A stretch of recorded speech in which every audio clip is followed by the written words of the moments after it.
si Maria mo'y Ark of Covenant, napahaom nimo nga si Maria mo'y Ark of Covenant.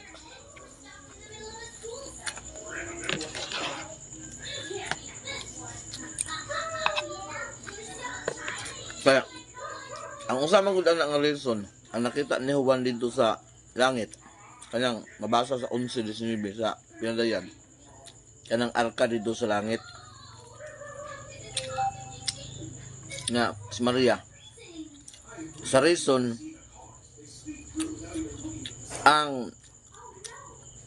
kung masahon nimo ang ikaduhang Kronikas 5:10, wala lain gisulod ang duha ka papan nga bato. Diha nga panahon wala lain nya. Naman po'y teksto nga gibutangan og sungkod ni Aaron og ang bulawan nga sudanan sa mana.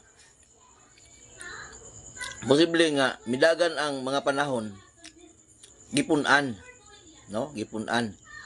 Pero kana nga arka sa tugon nakita na dito sa langit. Oh, dito sa trono sa amahan nga naa sa langit. Nagpasabot man kay igsuonan.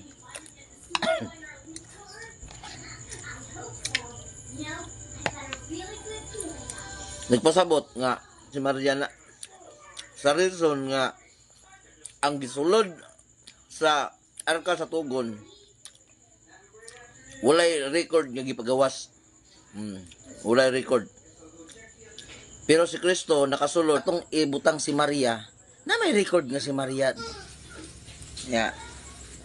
Ingon si anak siya nga mahimo ba daw kuno ang pulong sa Dios. Basta kay ang RCC may mo gamit mao.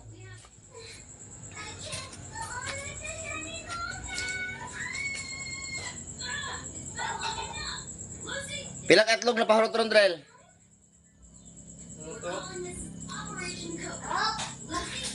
Lahat is listahan.